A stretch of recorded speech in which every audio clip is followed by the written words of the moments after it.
Hello, this is Gideon Emery, a.k.a. Balthier from Final Fantasy XII, telling you you're listening to the Raw Dogs podcast. And from this leading man, may you be the leading man in your own lives. Tune in, enjoy, farewell.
Hey everybody, and welcome to another fucking episode of Raw Dogs, where we talk about Final Fantasy VII.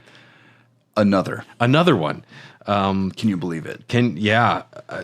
Even for me, and I have a high tolerance for long form podcasting about anime bullshit. And you also have a tolerance because you have Elden Dogs. Elden Dogs. Someone asked me the other day how much Elden Ring have I played, and I was like, probably about 200 hours maybe. And that can't be right. It's got to be way more. No, it doesn't. I'm more into the research and the lore and the world. It's probably more, but I don't think a lot more. But I have podcasted like 60 hours about it, which that's a lot of talking about it. That's an insane amount. But Final Fantasy VII Rebirth is what we're on today, part 3. Part 3. This is when we get into it. Well, I mean, I feel like we've been in Gaia for a long time now, you and me. Gaia. I'm Brad. I'm Dylan. Yes. So if you're listening, you found your way here to a great podcast, and we appreciate it. And when we left off, our beloved party has just gotten through the mountains, and they have arrived at North Corel. Mm-hmm. Our friend Barrett gets immediately accosted. What are your thoughts on Barrett's story in this game? It's really strange. The kind of shift they make from the original is actually pretty fascinating. What shift would that be? It's not as quick. They give him more time. Yeah.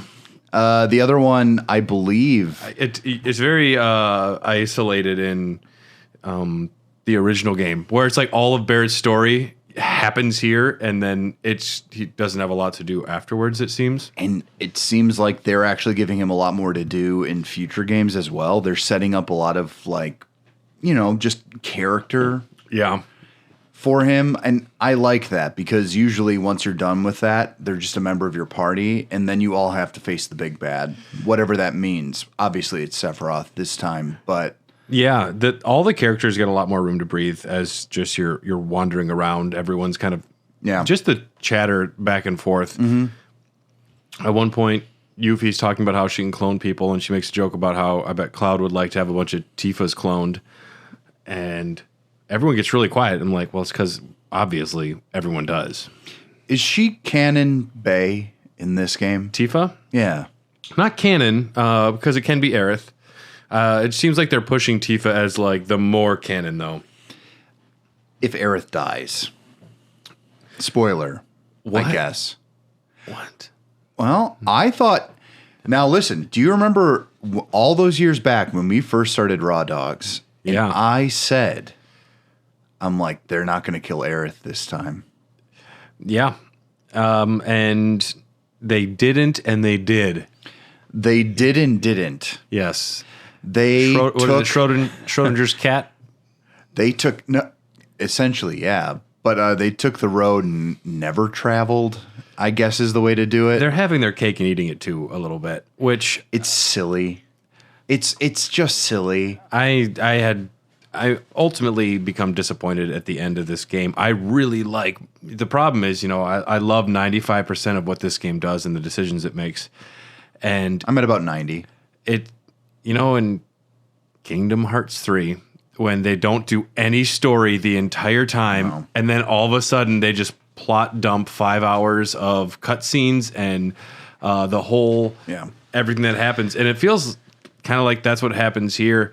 And maybe they realized that all of that at the end was a little overwhelming in Rebirth, and that's why they added maybe the Zack interludes weren't originally there because they seem so non sequitur. Yeah, but they have to be there. Well, I think maybe they realized they needed them and they went back. I don't know. I feel like it seems like there should be more to it. Like Zack should have just been a DLC after the fact. If there was just the Zack, that's not a DLC though. You don't do enough. But if it should have been a DLC and add more to it, because also the interlude, it feels like as soon as something exciting be happening, he's going to go and do Shinra Tower again. I'd play that again if it was just Zack breaking into Shinra Tower and it's a quick hour-long thing and there was a 10-hour DLC of him going through those things. I could fuck with that. But it seems so out of place here. Yeah, I mean, I hate the Zack portions. If I ever play it again, I will not even touch that. Yeah. Given my druthers, I just don't want to. Zack is interesting as a character, and I will grant people that at the very least. Some people, as we've said before, it's their favorite character. That's just so crazy to me. It's like having Boba Fett as your favorite character. I can appreciate, at least Boba Fett is a unique design, whereas Zack is just Cloud with different hair-ish. No, he's a little more silly. But I think the joke is, not the joke, the idea is that he is what Cloud always wanted to be. What you think about, he idolized him, but when you think about character development or understanding someone's quirks, you think about Yuffie. I'm like, oh, okay, I get her. Everything she does adds to her character, a picture of who she is. The thief from a war-torn country who had to scrape to get by.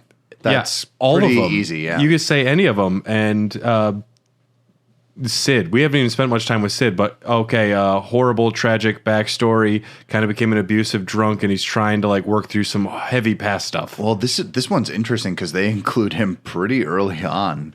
Hey there, Aerith. I knew your mom a little bit. I knew your mom. that was weird to me. Did Sid say he banged Aerith's mom? I think he kissed her at least. I think he gave her a little smoochie. I think they kissed. I think he likes older women, older ancients. Older no, he wait a minute. In Final Fantasy VII, Sid is 38. I think that we're Sid age right now. I think he's 35. That can't be true. I think he's 35. No, come when on. you think about the oldest man in RPGs, they're 35. That I'm looking this up. Look it up. So we get into North Corel and everybody's immediately in Barrett's face. Clearly, he's getting blamed for some tragedies that happened here. And Yuffie tries to stand up and say, "You don't talk to Barrett like that." And he says, "Nope, stay down. This is not worth fighting." Fuck. How old is Sid? 35? No. 32? 32. Fuck us. God damn it. And he had his own company, his own aviation company. Here we are raw dogging it. Oh my God. This sucks. He already had a tragic backstory. Well, Barrett's near 40, right? No. What? No, Barrett's probably 30. It don't matter none, but it matters to me. And Yuffie's 15, 14. Yeah. No, I knew that. He's 35. 35. You are. The oldest man in RPGs on your party is 35. It's not true. It depends on your RPGs. If you want to get to your nuanced well, if we're talking Final Fantasy, the oldest is 85. Who is that? FF4? Final Fantasy 4, yeah. The old guy? The sage? Not Edgar. I forget his fucking name. Yes, he says you spoony bard. Yeah. Yep. We run into a doctor in North Corel named Dr. Sheeran. Cloud has a vision and tries to kill the doctor, and Bear's like, don't do that. This is one of the problems I had with the game. Because dude, if I saw you try and kill someone, I wouldn't just like stop you and then let's just keep hanging out. No, you would be like, you need help. We should do something about this. Well, I would expect you to as a friend. And same for me. Yeah, exactly. It's just like, well, wait a minute. Why did you do that and how? This seems bad. Well, that guy has ties to Shinra, clearly. He's a good guy, though. No, he is. Yes. That's why he left. He's studying cellular degradation. And so he's studying the robed men, trying to figure out what's going on. Essentially, it's just kind of rehashing stuff we already know. That's all this game is, though. They got Genova cells. They're degrading. Sephiroth reunion. I would say that this game is a lot of spinning the same wheel. The further and further I got. Yeah. Well, other than following the story, which in 7, the original, actually kind of made sense. I was in on it. And it was kind of like, we have to keep following Sephiroth. And this one, it kind of drags a lot. Well, to me, it's not about the destination. It's about the journey here. And I don't care about the robe men. I don't care about finding Sephiroth. But like the moment-to-moment gameplay and exploring the new areas, the cities, some like say 2/3 of the mini games I enjoyed. I'm being generous with 2/3 maybe, but I enjoyed a fair amount of things. But to me, it's not like I can't wait to get to the end of the game, or I'm not narratively motivated. I would say that the first game set up such an intriguing thing, a beast, kind of this whole concept of a Final Fantasy VII multiverse. Yeah. And in this game, they did not execute it basically at all. They kind of chose to, kick the tires and just kind of wander around. And I don't know. It could have been a lot more bold, I think, because it's... Make a choice, because if they say that you're on a brand new journey and kind of the same shit happens, but with a different flavor... It's FF7 Remake again, where it's mostly all the same shit happens, but whispers enough to just change a little bit. And to me, after the remake, it should have been, we go in a different order. Are things vastly different? Well, I mean, they got to get across that continent, I guess. Or, I don't know. To me, and this is for my gamer bros out there. Gamer bros. Shout out Gamer Bros. It's like the difference between regular Cheetos and Flamin' Hot Cheetos. And you know if you know. You know if you know, man. Fuck the puffs. You gotta get the extra hot, though. I hate Cheeto Puffs. Cheeto Puffs are gross. I like the little crunchies. I don't understand people who like puffs in general. I agree. They're kind of gross. So we go from the poorest, most destitute area, and then we go straight to an amusement park built on top of it.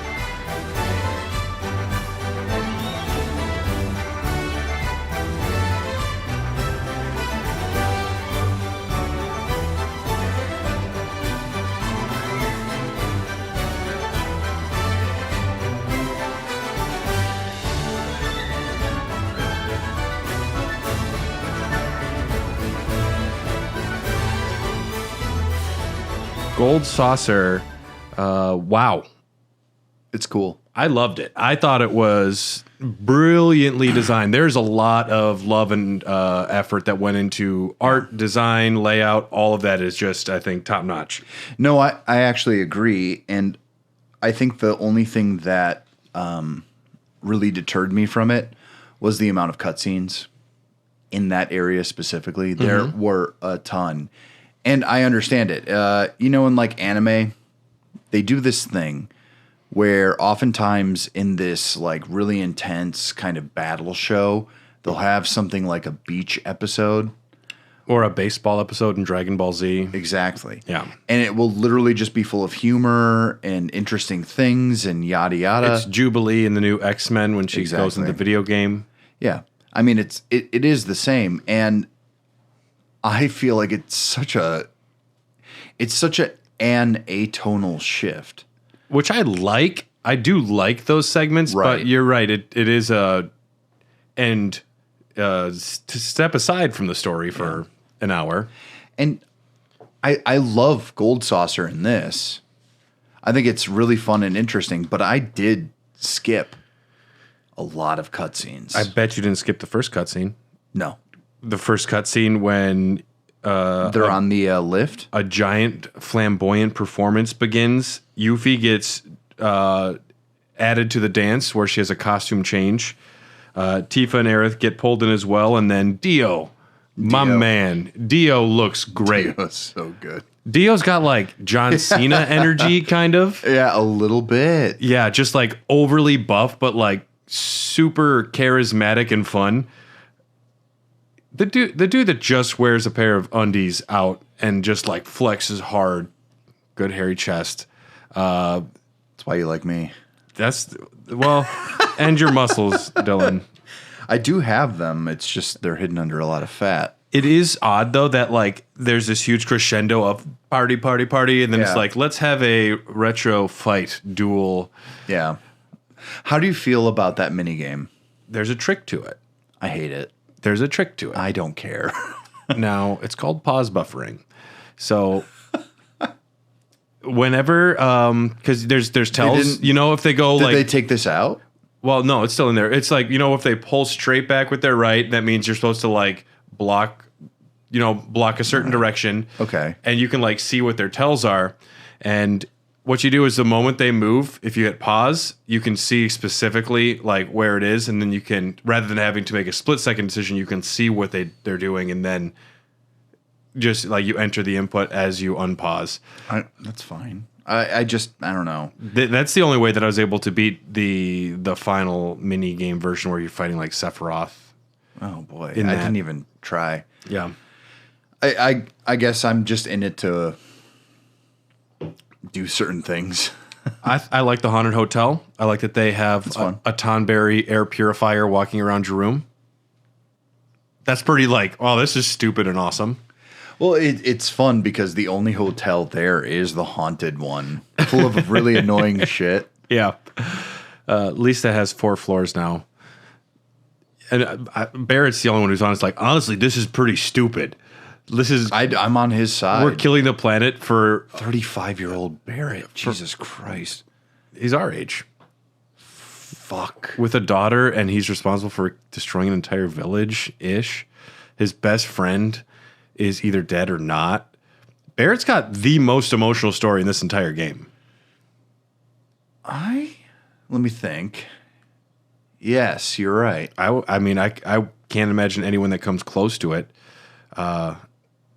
Leslie, of course, the beloved Leslie, who's looking for his lost lover. Oh, boy. Kyrie. Oh, man. Merc with a heart of gold. She's so into it. God damn it. Roche is just trying to get laid. Roche just wants to fuck the shit out of Cloud. Dude, he's in. But we all know Cloud's not a bottom. We do, though, get introduced to Kate Sith and Moogie, speaking of bottoms. Moogie. We've talked about Moogie before. Listen to our episode about Final Fantasy VII proper. Kate Sith is fucking awesome in this game. He's so good. Everything they did with the voice performance and the animation for how Kate Sith sits on top of Mog, I think is the technical name. Yeah. He's named after the Moogle in Final Fantasy VI. Okay. There's a playable Moogle character called Mog. Yeah. Yeah. They still do a pretty poor job of explaining what the fuck Kate Sith is, but I think that's one of those things where the more you explain it, it's not additive to know more about it. Like, knowing more makes it worse, if anything. I think actually they do a way better job of explaining what it means than the original game did. In the fact that they do any explaining what it is in this game rather than what the original game did. Everyone knows he's a robot. Yeah. And they know that there's someone behind it at any given moment or like time. And they know that he works for Shinra. And they even address it And that for some reason they're like, yeah, so let's let robot cat spy who works for Shinra come with us.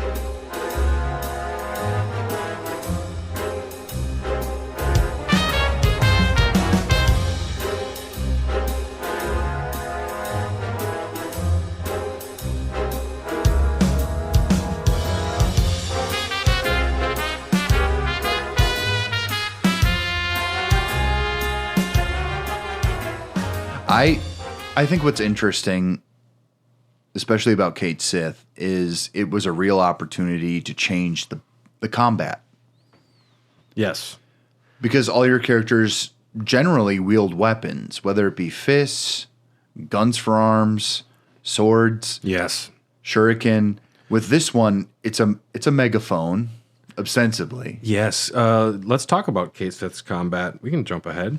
Sure. You like it. I like it. He's my favorite character to play as. I could never figure it out. You hop off the Moogle attacks on its own. Well, first you summon the Moogle. You have to summon the Moogle. Yep.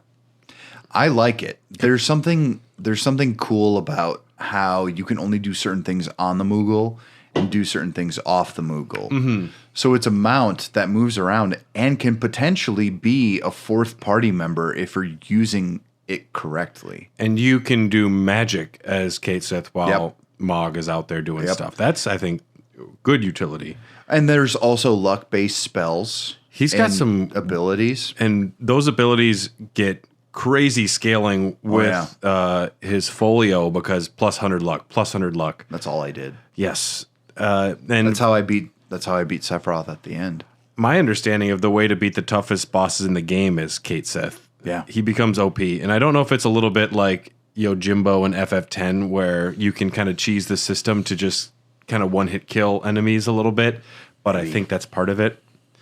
Yes, you have regular swings with your megaphone. If you hold square, you do an AoE attack where you just kind of bounce with the megaphone. Mm-hmm. Triangle does Kitty Wallop, which has him jump into the air and attack for moderate damage.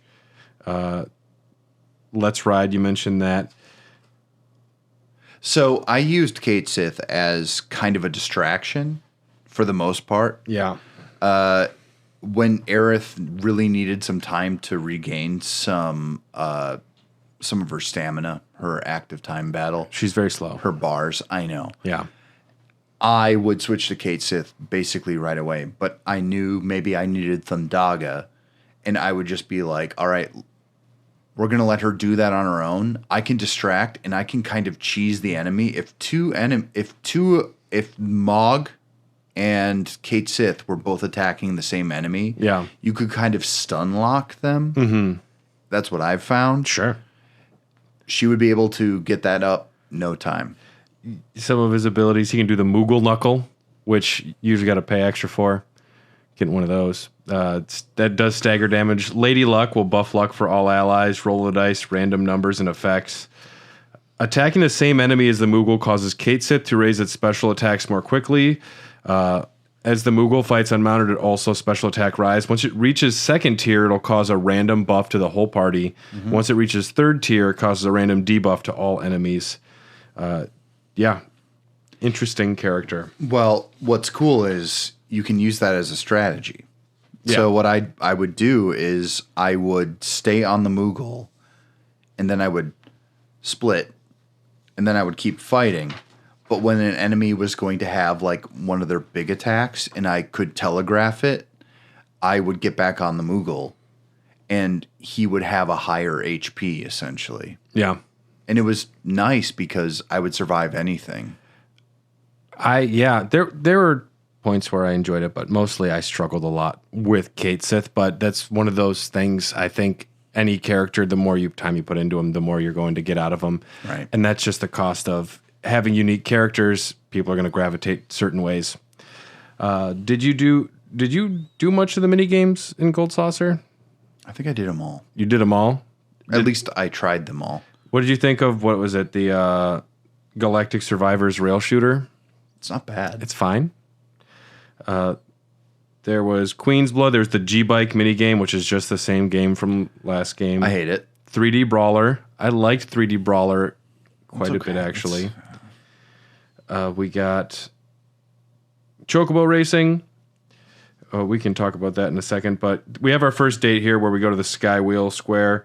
A party member comes to the door. Tifa for me. Aerith. Yep. Yeah. And the date gets cut short because apparently there's a man with a gun for an arm shooting people. Shouldn't laugh, but it's a thing. It's honestly a better told story than the other game. Well, and that part of it. I like that Dio confronts you. He's like, well, it sure seems like it's got to be Barrett. What we're going to do is clip these things on your wrists to keep track on you, and give you an opportunity to go and try and sort this out. Well, I kind of like that. It's sort of a Suicide Squad thing. What are we? Some sort of Suicide Squad? Damn, dude. That should be a line. It's so deep. Yeah. That movie, it's almost as good as Zack Snyder's Justice League. Actually, that was one of Zack Snyder's better films, but that's not Zack Snyder. Zack Snyder's Justice League. Oh, his 4-hour one. It was okay though. I like the 4-hour one. Yeah, better than the other one. Well, that's a Joss Whedon film. The Justice League. Yes, the Dust Bowl is pretty fun. We meet. What's his name? Solemn Gus, the sleazy kingpin. We have to race Chocobo. Solemn Gus. It's a pretty good name, right? No. Solemn Gus?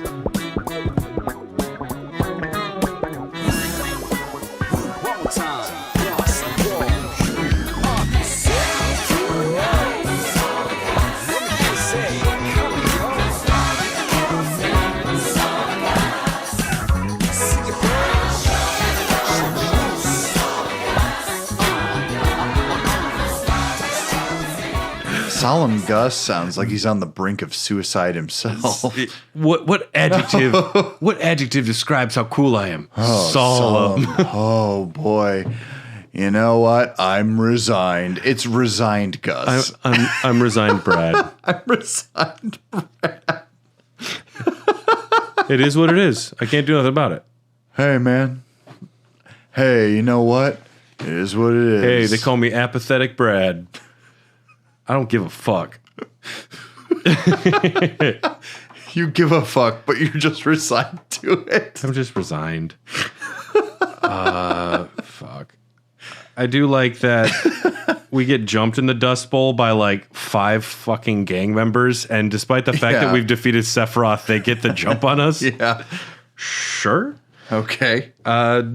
We get a mini game here. We get Whack-A-Box Part 2.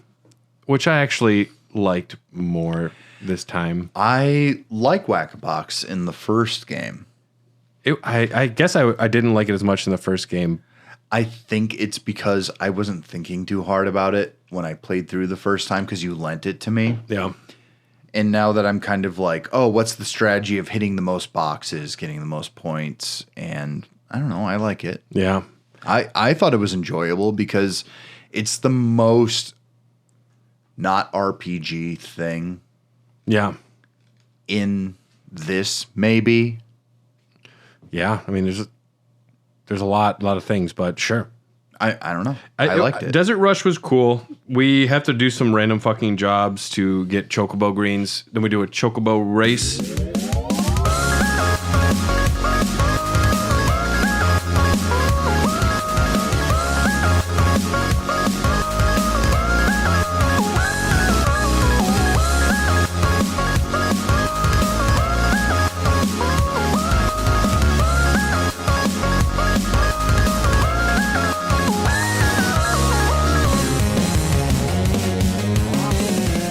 Chocobo racing in this game sucks. I was going to say it's how much of it did you do outside of the None. I didn't want to. There's a lot. I know. And I've heard from other people. I think I did all 26 races. It almost feels so you go onto these imaginary fields and you race the chocobos. My problem is that it's bad Mario Kart. Yes, it's rudimentary Mario Kart. It plays fine. plays okay. I like the drifting. The items are underbaked. I think it's acceptable, and I think as a mini game, it's pretty robust for a mini game in another game. I mean, it's fine. It is better than the original. I will say that, but that's not saying a lot since it's been, like 20 years removed. Yeah. I would like it more if, this just seems like a mobile game. Yeah. It plays as good as a high quality mobile game, which isn't a big compliment, but I mean, they made one. It's called The First Soldier. Did you, Solemn Gus leads us to a ladder that gets us to Barrett. Great. And then we get to have a Barrett flashback. He talks about Dyne, about how they tried to save the town, but Shinra pinned it on them. Yeah. And, yep. No, that part was interesting, and I actually thought the person, both Japanese and English, did a really great job of portraying what insanity looks like. For Dyne? Yeah. Yeah. Oh, yeah. I thought they did fantastically. In fact, I felt more because at the end of in 7, the original, it's basically that he falls off like a cliff. Mm-hmm. In this one, it's a little more symbolic, and it involves more of the characters that you've seen before. Yeah. I thought it worked really well. Yeah. And Barrett is so tender when he finds, when he was able to find Dyne and he has to walk in there himself. Like, imagine trying to comfort your friend and he's still talking to his wife and kid that aren't there anymore. It's like, hey, man, I know you're going through some stuff, but in real life, I'd be like, he walks in like slow and delicate, and he's trying to relate. Yeah, Dyne is delusional, off his rocker. I thought the boss battle with Dyne, I put down some Resident Evil 8 Heisenberg nonsense. Truly. Why can he just fucking control metal? And zip it around? I do not know. And that is a battle I did not like. I didn't like it either. It was like some weird. It felt very gimmicky and not fun. I was spamming potions because I'm like, I don't know what the gimmick is. Okay, just fucking hide every time and then just jump out and use an ability. Well, that's what they want with Barrett, but that's not fun. Yeah. Barrett's a fun support character. Having him be like the main battler, I don't know. Plus, just all of that Heisenberg nonsense where it's just metal arms and attacks. I know. Some weird shit. Barrett removes his gun arm, though, and offers his life to Dyne. He's like, kill me. Like, if this is what you want. And, yeah. He does mention Marlene at this point, right? Barrett tells Dyne Marlene is alive and in Midgar, and Dyne initially is very happy about it. And then he becomes kind of more distraught because he says it's because Barrett took another thing from him, but that's just what he's saying because he just doesn't. He also says, like, I can't let Marlene see me. Like, this is bad. Mm-hmm. And heartbreaking. It is. Yeah, absolutely. He does help you out. You have a few boss battles and you escape, but I mean, that scene where Dyne is dying in Barrett's arms and Barrett's just screaming the sky, it works.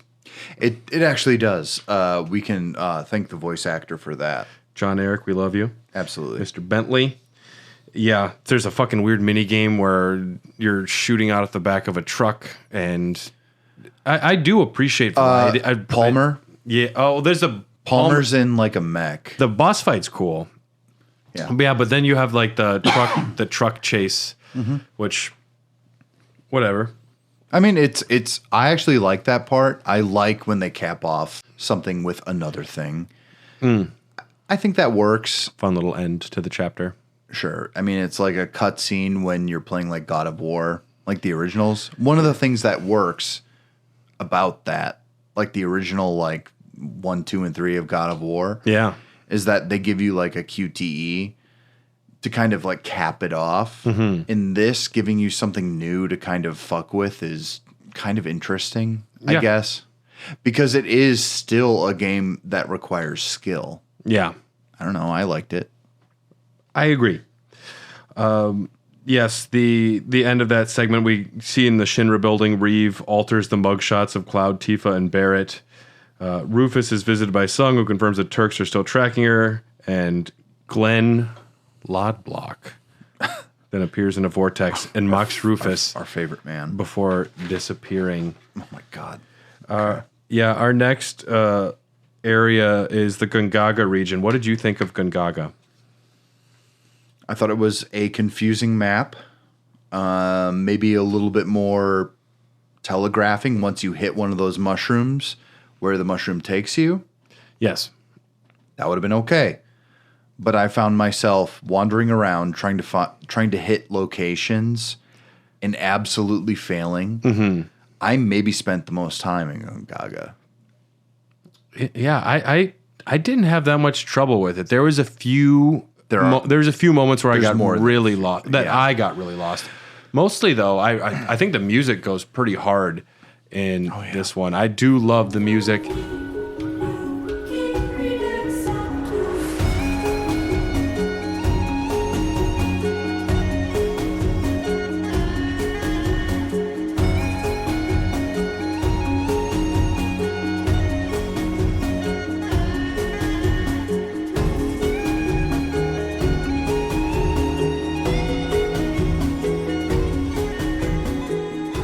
Which is interesting because in the original game, it's literally just a forest you wander through on the map. Yeah. There's no actual map for it. There is, but it's so small. Yeah, it's like four buildings, and then there's like it's four screens. Then the reactor's just like down a hall, pretty much. Yeah. We get to see our favorite character from Before Crisis, Cisne, sure. Sure, that's a thing that happens. Aerith speaks with Zack's parents, and Cloud has flashbacks. Aerith does briefly talk about her history with Zack, and then all of a sudden something's going on at the reactor. They really added a lot to the reactor segment. Is Cloud really so hot that these women would like just be like, all right, he's crazy, but you know? There's something about those crazy bad boys, though. He always tries to kill people. Like, it's pretty cool. Sometimes that's my appeal. I guess it's fine. Sometimes when we're out at the bar, I'm like, I think Dylan could kill someone tonight. And everyone's so turned on. Frankly, yeah. Yeah. Even you're looking in the mirror, you're like, damn, I'm hot right now. Damn, I could kill myself. That's so funny. Old depressed Dylan. No, I wouldn't kill myself. I'd kill the guy in the mirror. Solemn Dylan. Solemn Dylan. I love that. That's so funny. This reactor segment is kind of bonkers. Well, for some reason, the first thing is they wake up and they're like, all right, all you girls stay here and protect the village. I don't get it. They're like, we need a reason to have a 3-party crew. It's like, well, we want to have these party dynamics. Just all you girls stay and protect the village. There's no one threatening the village. Nobody's going for the village. No one's threatening the village. No one was going to. This whole segment's very different. The reactor's got a lot of moving cords and boxes puzzles, which pissed me off. Yuck. Yuck. It's like vacuuming up Mako. God, I hate that shit. It's so stupid. It's so stupid. It's so bad. I do like the boss fight with Scarlet and Specimen H1024. Oh, that is fun. That is a cool boss. I think the Specimen's weak to ice, and then she's weak to thunder. Mm-hmm. Oh my God, I had such a good time with that. A lot of fun. But the boys are in trouble. Yeah. Time for the girls. The girls show I guess up. they could have been there the whole time because they just leave the village completely unguarded at this point. They were never going to attack the village. But this is when we get introduced to the green chocobos and the mushrooms, so great. But then the fight concludes with the Crimson Mare Mark II. Cloud, seeing Tifa in peril, runs to assist, and after seeing a vision of Sephiroth goading him into violence, he ruthlessly starts killing Shinra people. And I'm like, that's what we've been doing. That's not a big thing for me. If we're not splitting hairs here. He's been killing everyone that's come to him before. I've also got to say is that he slashes at Tifa's belly. Yeah. Forcing her to jump back with her fabulous reflexes. and almost kills her, and then she falls into the water. Yeah. And I thought for a moment, I'm like, this was actually going to be what is going on? If they had the balls that Tifa was actually killed by Cloud, could you imagine? And then they could move into Cloud's coma earlier and his like pure breakdown. And they're like, even though Tifa's gone, we have to stop Sephiroth. We need you. I just got chills thinking about how good that would have been. Me too. Yeah. I kept thinking like, that's a holy betrayal, shit, though. what a decision. Yeah. But when someone literally like slashes at your belly and then they're kind of like sad about it afterwards, why wasn't the entire party just like, this sucks? Why the fuck did you do that? No one gets in his face. Nobody gets in his face. Not even Barrett, who's the closest to Tifa. Not all of them. All of them should have, like, there's no way any of them. Everyone would be, I'm sorry, I'm not traveling with you anymore. That would be my reaction. And they could have had Cloud separated from the party, and then you're just lost without the party. That could be a really cool segment, and you have to. Cool. That would have been fun to like lose your support system. No, but he sobs at the end of the dock, and then or whatever. And then Tifa comes up. She's like, It's okay." No, it's not. This whole segment with Tifa is okay, though. There's not much to say about it. She's just exploring her past memories inside of a vision from the weapon, but we also see dark whispers clashing with light whispers. So apparently, there are two whispers now. There are two of them now. They fly now. There are two of them. They fly now. They fly now, possibly. It's just so silly. The moment I saw that, they white now. The moment that I saw that there were two of them, I was just like, okay, I guess we're just doing Kingdom Hearts. We're doing more. That's great. It's silly. And I like this segment. I do want to see Zaya Barrett. Like, I would be into seeing an evil Barrett, but do it. Yeah, and so hot. Roshex. For some reason, even hotter. God damn. Fuck, man. Yeah. How do we have better ideas than people who had 5 years to make this? We've already made some really much better choices, I think. Sephiroth reveals himself in the Dark Whispers before plunging his sword into the materia orb, trying to hit Tifa, but she makes it to the surface. She awakens, and Cloud and her discuss their past, and they nearly kiss.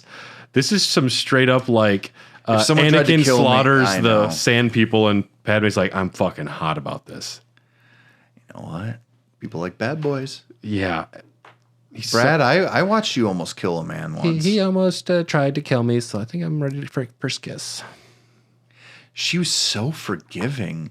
I thought there was going to be a whole arc of them being like, we don't trust you. It would have made sense. Didn't happen at all. Yeah. Yes. At this point, though, we're ready to move on from the Gungaga region. We've got our Kajata, and we get introduced to Sid Highwind. I love him. I love Sid. I wish that they wouldn't have neutered his character too much. I think the fact that he did a lot of bad things and maybe is not a great person. I think they're retconning that. I think it's stronger if he is still kind of a shithale. You need a character arc, and if he's already like being nicer about things, I don't know. A Clockwork Orange works because well, here's the thing. I think that there's room for complicated characters who do something bad, but you find something you like in them. Mm-hmm. I think that's what real life is. I think that's what adult storytelling kind of is. Yeah. In my opinion, nobody is like A or B. I really like him in this, though. He's still great. Yeah. I like his design. His voice actor is great. What's the name of his partner who he share? We'll go with Cher. Do you believe I'm at love? Sid always drinks too much and punches me. I mean, if I can't get to space, I constantly drink because I can't reach the moon. Well, and it's because he made a decision to save her life rather than go to outer space, and he blames it on her, and she's like, it is my fault. I deserve this. And but no, it's like I know, but it's a real life cycle that happens with people. It's a real life thing, yeah. I also, I guess I find it a little... Sid is younger than me? I find it annoying a little bit, though, that, like, this is Sid, but we don't get him yet. I was annoyed.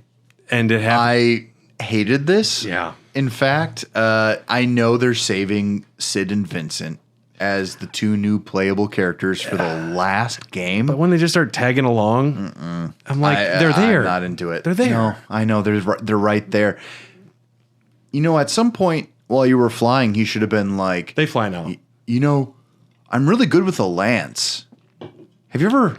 Or he could just say, don't touch that. That's my lance. Do you know what a dragoon is? They jump a bunch. They go, spoop. They fly. They fly up in the air and they stab people. I'm excited to see that. Their combat dynamic is so be Matthew great. Mercer plays Vincent Valentine. Yeah. That's insane. He's the guy who played Ganondorf. They also, for the voice actor, they told him he was coming in to just read some background characters. And then the screen he was looking at with the dialogue is like, what if Matt played someone else? And then it faded to Vincent. And he's like, what? He did a good job. I think Vincent is really entertaining in this. I think all of the voice actors pretty much knock it out of the park. I would agree. Yeah. Aerith, so my wife had a problem with Aerith. I do too. I find her character quite cloying. She is too ditzy. A little bit like this, a bit too much. Like, LOL. Like, she knows what's going on. Can't you just tell people what's going on? She flirts like a middle schooler. I know. Yeah. Tifa doesn't flirt at all. No, but she does almost get killed many times by you. Wow, what a fucking Schrodinger's date box. That's a redeeming quality, right? Yeah, I guess so. Cosmo Canyon region, what'd you think? I love Cosmo Canyon. Beautiful. Well, I'm talking about like the whole thing. Outskirts, everything. Everything about Cosmo Canyon rules. It all fucks pretty hard.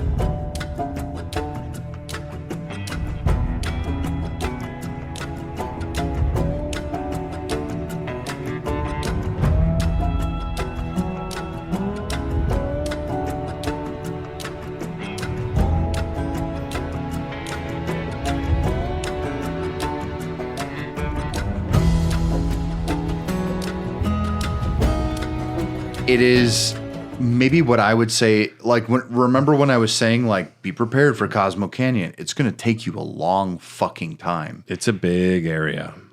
And I like that Chocobo mini game. The one where you have to, like... Where you can use gyroscopes. I don't use the gyroscopes for anything. It's too inconsistent. I mean, tell that to me in my GT7 playthrough. Well, that's a horse of another color. A chocobo of another color. No, I liked it a lot. I think that elaborating on this was the best thing they could have done. Yeah, I all of the gliding chocobo stuff is great. I like this region quite a bit. We see a lot of Yuffie's old friends from Intergrade. I remember that. In the Proto Relic one, we get to see a scene of Wedge with them, and for some reason, his main character trait is still that he's fat. And he's like, hey, I know everyone's worried, but I brought sandwiches. They'll help you calm down. And I'm like, who wrote that? I love fat guys in anime. That's literally like what they provide. I'm hungry. He's like, oh, I guess I farted again.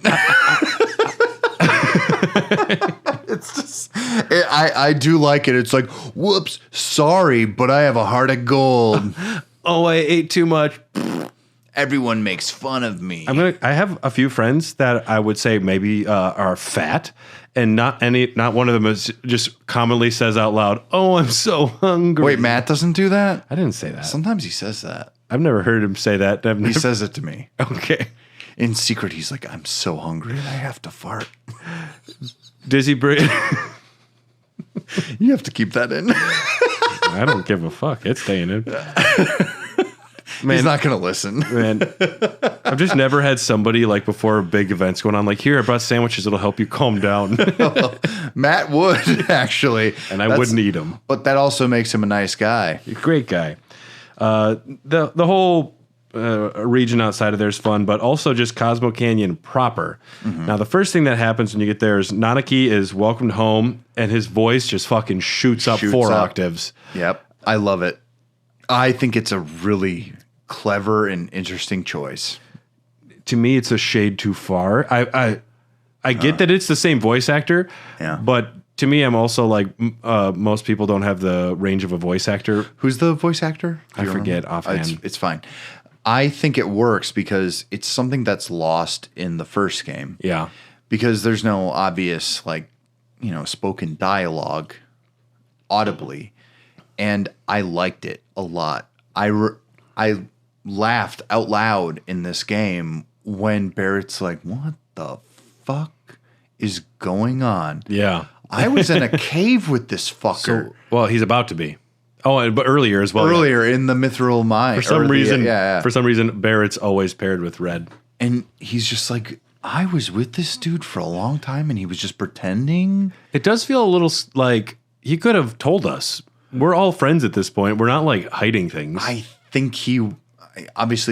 But he wants people to take him seriously. And if he admitted like, I'm technically like a kid for my species, then... people would treat you differently. He's the equivalent of like a 10-year-old in our world, like a teenager, something like that. Yeah. And I will say though, I get that Cosmo Canyon is like a village or a city about reconnecting with nature. The design of the city just seemed super touristy in a way that I didn't like. No, I didn't like that either. Yeah. In fact, it actually looked like they were using more energy than they were giving. Yeah. You know what I mean? Yes, they weren't giving back. It didn't seem like... It's better than Gold Saucer, but it's still like a negative on the whole. I didn't see like nature flowing throughout it, which is something that the original game actually portrayed really well. Yeah. That it's just a face of a cliff.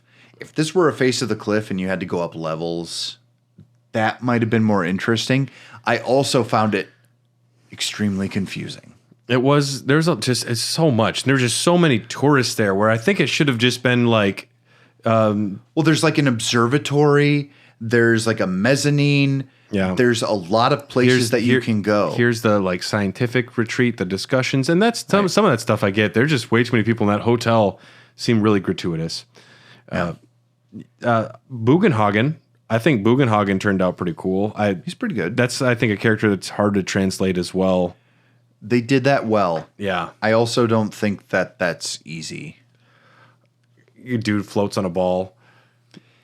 But making an old man, I'm going to assume that these animators did everything they could, because my main issue is that everyone doesn't show age very well.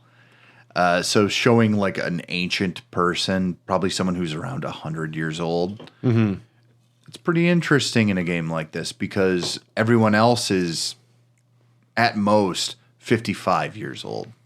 Yeah. I like it. There's this really old guy who's 35. God damn it. There is a... God damn it. The trial. Yeah. With the first part of the trial where it's just Red 13 exploring into the cave with How do you feel about the wall walking? It was fine. I didn't love it. It was a whole lot of fine. To me, I'm like... every character doesn't... Red exclusively. I liked using him, but to me, every character doesn't need a shtick. When you play as them, we could have just controlled Red and not needed him to have a different gameplay mechanic. Variety is the spice of life, I guess, and I think this one worked. Because there are puzzles, there are things to find if you're inquisitive. Yeah. And I think that's cool for exploration. It's got good exploration. This was an opportunity for me to try and relearn how to play as Red, because he was a character I didn't use a lot. He was usually on my team. But this sequence is another one of the highlights of the game when you see Seto, Red's father, encased in stone, and then Bugenhagen explains that he is petrified from a Gi arrow, and he died protecting the village. Yeah. And Red's mother knew but kept the truth to prevent a similar fate to happen to Red. And so Red's mom dies naturally in this one? I think so. I thought that he was kind of only with his dad, and then when his dad died, Bugenhagen took him in. Unsure. But that's all right. Regardless, when Red looks up at his dad and has that moment like, I am Nanaki, son of Seto, defender of the Veil, and he has like his big moment. I'm like, awesome. It's fun. I liked it. But what I and really... then the howl and then the looking up at it and the teardrop falls from the statue. Who doesn't want catharsis and reconnecting with a father that they were estranged from? I don't know. I wouldn't know anything about that. And for me, it's like, hey, Dad, I'm an electrician now, too. And then he cries one tear. And he's a statue. One of my, I think, maybe my favorite segment of the game, though, is when you then go with the Gi tribe across the water. Weird. I'm like, this is the shit. So weird. This is the shit I was like, oh, now it's finally changing. Yeah. It didn't, but it did. It implies a lot. They add a lot to the Gi in this game. Now, the Gi in this game are an extraterrestrial species. The reason they arrived at Gaia is not for the usual reasons, but instead one of self-preservation. Their homeworld was destroyed. Mm-hmm. And since they are not native, they were not welcomed by the Cetra. And since they're from another world, their spirits cannot be absorbed into the life stream, so they can't die because they're not a part of this cycle. Mm-hmm. So they wandered the physical world, and this existence caused them pain, and they sought to find a way out. So through building up their negative energy, they created the black materia in a way to try and eventually free themselves of eternal tortured existence. Much, much cooler creation of the black materia. Well, it also explains the Gi better. Yeah. I liked this. I like the idea that they came from another world and they're trapped now because Gaia is literally the life stream itself. Yeah. Which, I have a few thoughts. You want to save them for later? Okay. Well, I mean, if we're talking about theories, it's got to wait till later. Okay. We'll get to it. All right. The Cetra discovered and captured the black materia. Cloud suffers a vision of Sephiroth. And decides that while the party will play along for the time being, they agree to help Gin Attack try and get the black materia back. They agree to try and help them, but they all aren't going to help them. So I think that'll be something that happens later. And they learn from the Gin Attack that it might be a place of Cetra worship where it's at, and Kate Sith extrapolates that it's probably the temple. And at this point, the robe figures, which is the only reason we go anywhere, which got annoying after a while. Bugenhagen's like, oh, the plot says it's going that way now, so we're going to Nibelheim.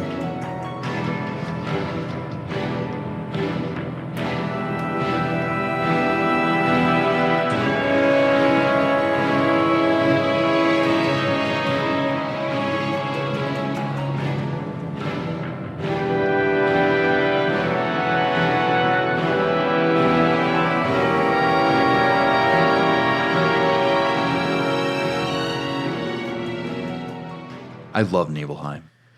And I like the area around it too. I thought I love the silly chocobos in this one. Yeah, they're fun with like the jets and the glides. Oh, I love it! It's so fun. I actually had like a legitimately good time just gliding around on my chocobo. I was like, all right, let's fucking do it. And we get to Mount Nibel. The city has been rebuilt. I do like that the villagers will say like, hey, like, just don't cause anything too weird. Apparently you used to live here. Everything is different now. This is a place that we care for people that are suffering. Because Kate Sith needs a code or something. He needs to access a terminal from there. Yeah. But like the fact that the villagers are just like, we know that you're involved. This is not what it's like. This is a cover, but we're also a village now that just takes care of people that are hurt and just try not cause too much of a fuss. I like that they acknowledge it instead of just pretend. Being like, oh, no, never. And this is one part where I was mean to Aerith because I wanted to make sure to get a Tifa date. And I felt, oh, man. I didn't even feel bad about it. That's really rough. I was like looking at Tifa's house. She's like, oh, you're trying to look her through the window. I was like, that's not even funny. And then Aerith runs away and I'm like, okay. But she's so nice and cute. I just wanted to get the Kate Sith date. I wish Kate Sith, Vincent, Sid date is the best one. I bet. It's actually not. No one has a fun time in the entire date. Just all them looking awkwardly at each other. It's the weirdest boys' night ever. Yeah, we do climb up Mount Nebel again, and we find Murasaki's... Which is way more entertaining. Can we say that? Going up Mount Nebel? Yeah. Why did you find it more entertaining this time? Because I have more player choice of what goes on. At the door of the reactor, we discover dead Wutai ninjas and surmise the war must have started. But at this point, Kate Sith gains access to the Shinra Manor, and we enter the absolute low point of the game for me. Kate Sith exploring Shinra Manor. I had fun. I liked it. He's so slow. Yeah, I thought it was fun. He's such a... Like, I wish... If he could move at a normal speed, and the box throwing was horrible, in my opinion. Truly, I felt like it was an indie game. Oh, the box throwing mechanic seems so confusing and broken to me. Oh, I was... Because I had been playing as that character for so long, I kind of just, like, snapped right in. That part only took me, like, 10, 15 minutes. That's... Oh, it took me longer. I died at the boss battle once. Really? Yin and Yang. Oh. Which is just a normal enemy, but it's a boss battle for Kate Sith by himself. Yeah, this whole segment just rubbed me. It's just he's slow. He moves so slow is what really bothered me. Yeah. And Shinra Manor, extremely underwhelming from the first game where it is the most gothic, falling apart, crazy cool mansion. This is, it's just another... Where you can explore, like, the top rooms, the bottom rooms, the basement. You can look around. That's how you find Vincent. And this is just a factory. This one is just the first floor. Well, and then you go down underneath and it's a fucking another factory. Whatever. Yeah. We do find Vincent, though. Vincent was one of the only boss battles that I lost at, I think twice. The only, you know what? I lost to him once. Yeah. And I felt like throwing the controller against the wall. He does not let up. He's tough. He's very tough. I got him the second time, but only because I knew what his weaknesses were. And I was able to prepare the right materia. Yeah. The Galleon Beast. Yeah. And you defeat Vincent, though. You talk with him first, and he goes back to bed. He's just like, I guess I'm already up.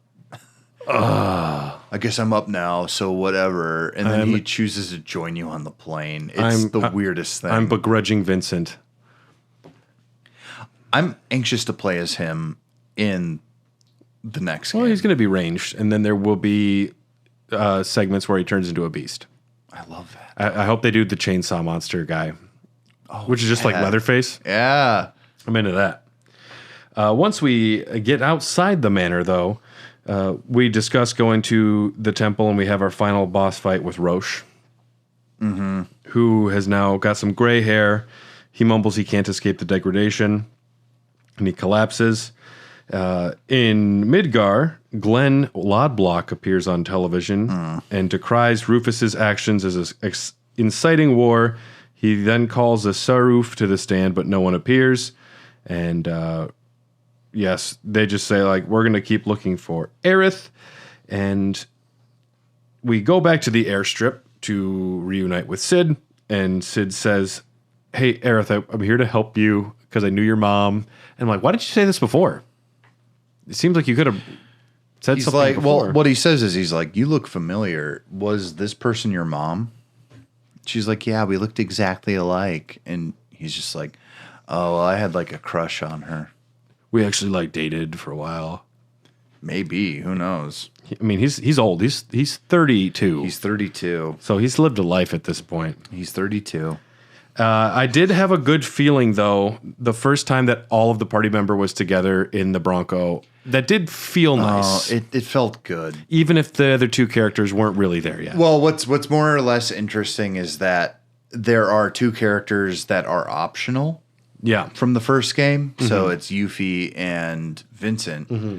And now they're just canonical because need to be. What's the point of not having them there? Mm-hmm. I don't know why they were optional in the first one. I don't quite get it. Yeah, because there's enough to have them there, but because there are ways to get them out and make them do it, but if you missed them, you would just be like, "Oh, what a weird ninja girl." I don't know. Yeah, you just run into her in the trees. It's there's just not even early game design. There's not enough to even hint that she would have been out there in the original game. The original game also would have taken us to Rocket Town, and you could have gone to Wutai at this point. Mm-hmm. But instead, we're going to return to the Gold Saucer.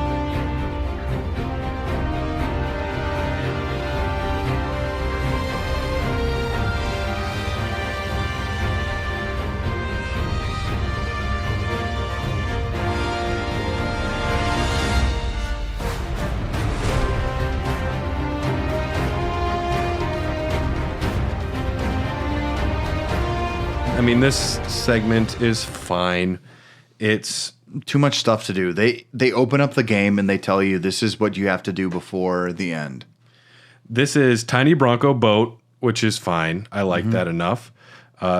You walk in there, you get Dio and the key. Kate Sith starts acting weird, and at the battle square we see a poster advertising an upcoming fight between Dio and Don Corneo. In the arena, Dio is battered and bruised from fighting the Turks, and he says he'll give you the keystone if you fight the Turks in the fight for naming rights. Mm-hmm. Did you enjoy seeing Don Corneo again? Yeah. He's a good supporting villain, like a good tier 2 villain. He's fine. But if I have to face him again in Wutai, I'm going to be... I like the rap segment for the two fuckers, whatever their names are. Butts and Duts. Butts and Duts. We'll go with that. Sure. Yeah. I don't know. Koch and Scotch. I think we need several passes on this. Did you... Okay, so we have our final date. Mm-hmm. And... It was Aerith for me. Loveless. What did you think of the Loveless segment? I thought it was fine. I was expecting it in the first portion. Yeah. It's thematic. It's how I felt the first time I played the game, but when I was 15 years old, I was much more interested in the romantic idea of it. Well, it's weird to actually see Loveless. Yeah. That part, very strange. It's cool that it's a virtual reality theater. That's 100% different now. Oh, yeah. It's also not just weird. A stage. It's weird that they all go to the theater to put those on. It seems like you could just stay at home. The fact that they all have to be actors, yeah, that's kind of, yeah, weird. Little main character thing. Till the day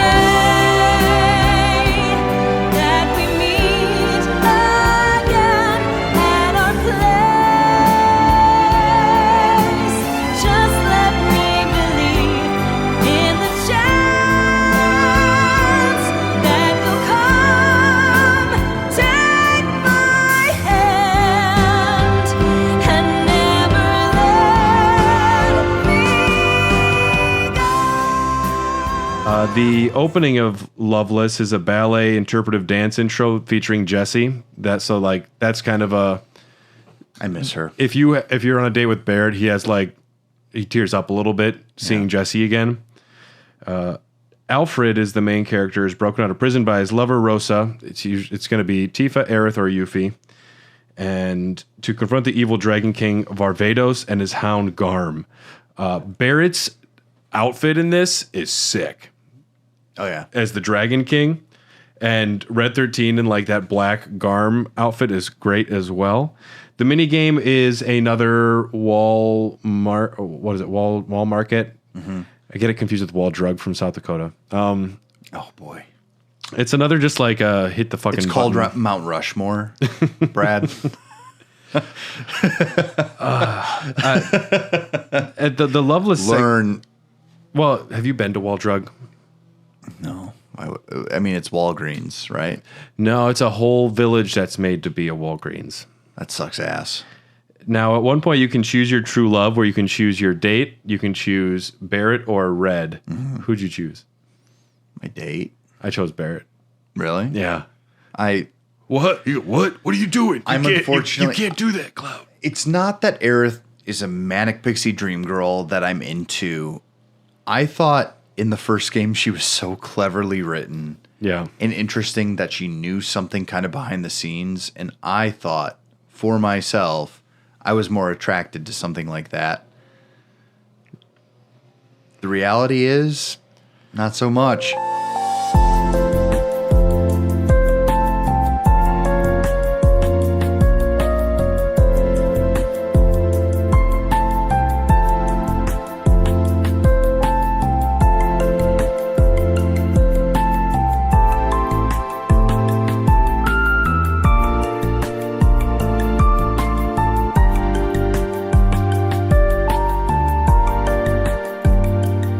You know, out of the options here, part of me is also like, I would just like to hang out with Barrett and just have a guy's night out. I want to learn more about my dog friend, too. Well, on Red 13's date, he's an excited teenager about everything. He talks about speaking with Aerith in Hojo's lab and that they could glimpse the future but lost it after the Arbiters of Fate. Oh, boy. He tells you very ominously that Aerith is in grave danger and you need to protect her. Jesus Christ. That sounds like something he should have just said. and then he shakes. He's like, shake on it, and you shake his hand, and Cloud goes, "Oh, they are soft." And I really like that. He's been thinking about how soft Red's hands are. He just wants to pet the dog. I want to pet that dog. Yeah, Barrett gives you relationship advice, and you talk about girls, and he gives you very serious, don't miss out on your soulmate. You need to take your chances. Yuffie's date, she talks about how she used to love a soldier. She is quite young to talk about love, but he left her. She says Cloud will be her practice for when she wants to go on a real date. It's pretty cute. Cloud It's fakes. cute, but it's... She's too young. Cloud fakes getting hit by her. I'm not attracted to children. She kisses his cheek. And yes, Tifa and Aerith, we know a little bit more about them. Kate Sith, Sid, and Vincent, though. Kate Sith tries very hard to make sure everyone's having fun. Vincent falls asleep, and Sid says everything is lame. I like that. I'm like, those are my boys. This sucks. Is Vincent sleeping again? Yep. I think one of the few Final Fantasy characters who I truly relate to is Sid, unfortunately. Not in the abusive partner sense, but like... Well, you used to be 32. I used to be. Yeah. I turned 34. Yeah, you're almost Barrett, dude. I'm Barrett age. Whatever. As long as I beat Jesus, I'm good. When did he die? 33. Oh, okay. We have the fight for naming rights, a little bit of a boss rush. We fight thugs, Corneo, Cactars. Do you like the Cactars with the Corneo hair? I think they're fun. They're cute. They're fine. 2 Donberry and 1 Donberry. There's also Tonberry variants of the Donberry. Then See, I barely remember this part because everything was getting a little too long in the tooth for me. Yeah. It's not as if I didn't care. I was just like, okay, I can wrap this up now. I did everything I wanted to in this game. Yes. Let's make it happen. Well, and you have this boss rush, and it's whatever. You fight Rufus, and he's a fun battle because he's a little more difficult. You chase Kate Sith. Is it a repeat? Oh yeah, It's a repeat. Yeah, it's with his dog. Kate Sith gives the keystone to Sung, and he apologizes to you, and everyone's like, dude, no. Yeah. Fuck off. Vincent says he can track the helicopter with the radio on the tiny Bronco. And at this point, though, side quests, this is when the game is very opened up. Mm-hmm. And there are quests that open up in all areas again. None of them are really worth noting. You can have the ultimate Kyrie side quest where you get to see Muriel, the angel of the slums. No. Very, very fun. The old lady who I was annoyed with in the first game. Yeah, okay. She's back. She's on the beach wearing 5 layers. I was like, could you not change your character design to just have a swimsuit or a t-shirt? Do old ladies sweat? Wow, that's really deep. Do androids dream of electric sheep? Do old ladies sweat? Do old ladies sweat? I don't think I've ever seen an old lady sweat. I'm just saying. I don't know. Someone's got to ask these questions. You have to Rebirth Part 3. Do old ladies sweat? You got to win all the Chocobo races. Leslie is looking for his lost lady at the Dust Bowl. You read a children's book with Red 13 and Barrett in Gungaga. I like that one. Did you do that quest? No. At this point, I was spiraling towards the end. It's cute because this lady asks for help and Barrett goes, "Oh my God, you're acclaimed children's author. I love your books. I read them to Marlene all the time." It's this real dorky moment where Barrett like has a dad moment. It's cool. I mean, but he's had so many dad moments. But then you have to go take pictures of Red 13 to inspire her in different locations. And Barrett's like, "This will be perfect shot. Now we need Red over there." I love it. It was one of the quests that actually were fun and added to the characters a little bit. I get the feeling before the third one, I will replay this and probably play all of this. If you want, I can make a guide that says skip 80% of these.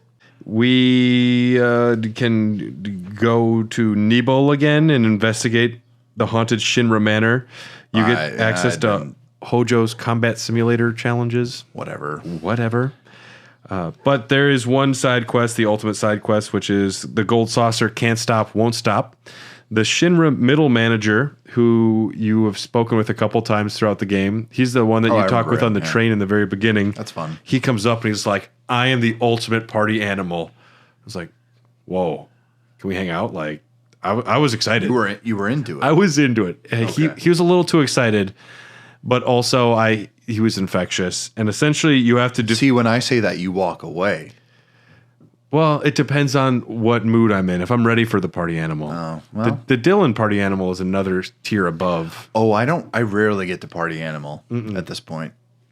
But I've seen him. Oh, it's like Chet. You got to be careful of Chet. Chet's bad.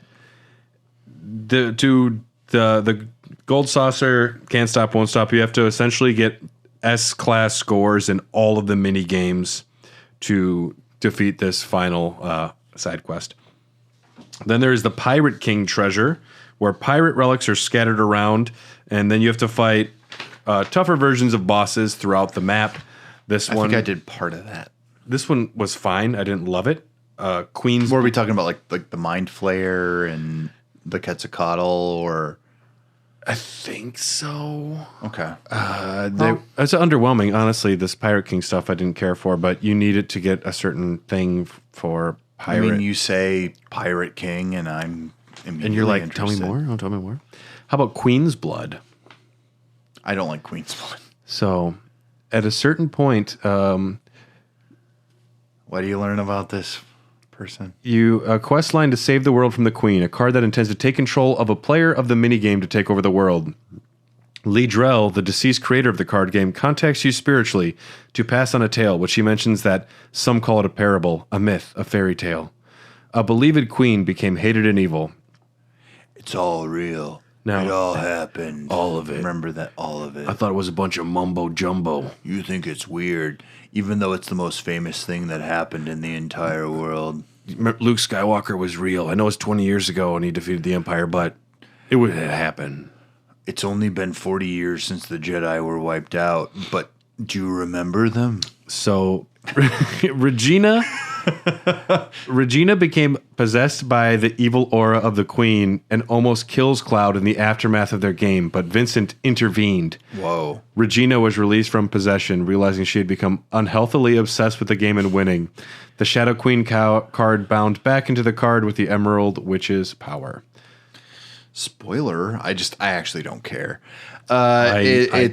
It's all of this is just such whatever a big territory for me. Yeah, I like the card game enough, but I don't know. I guess I like the thought of what they were trying to do with it. I didn't like the execution. Anything that makes me feel like an inscription scratch makes me happy. That's fun. I like that stuff. This doesn't quite make it. And then we have Gilgamesh Island. Chadley calls. He tells you about this new location that has appeared from outside of the realm. You have to fight, before Gilgamesh, the hardest version of summons, Titan and Bahamut Risen at the same time. Phoenix and Kajata at the same time. Jesus, no. And if you defeat Kajata, I did Kajata first, Phoenix actually can resurrect Kajata to full health. Oh, fuck no. The toughest one, though, was Alexander and Odin. I can imagine. Odin was a tough fight. Because Odin does have an instant kill attack, but Gilgamesh is the best battle in the game by far. And really? It's so fucking hardcore. It's good? It's fast. It's nuanced. It's he's got so many different cool attacks. And this was, I went in first try, and I already knew, like, this is the toughest battle in the game. Mm-hmm. Unleash the megalixirs. Unleash all of my fucking items that I've been sitting on. You might as well, because you don't have to use them for the most part. I'm going to put the music in here. It's the hardest song in the game, too. The song fucking slaps. Is it Battle on the Bridge? Yeah.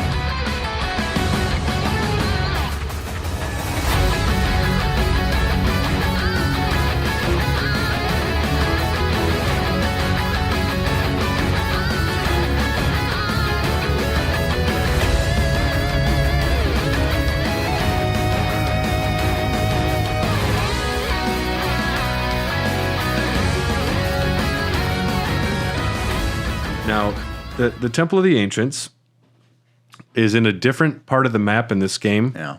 For some reason. I guess it's just convenience, but man, the Temple of the Ancients, I don't have a ton to say about it. No, I don't. I hated the design. I don't know. Like, I get that it's swirly. Well, in the first game, it's kind of like an MC Escher kind of drawing thing. Simpler is better, in my opinion.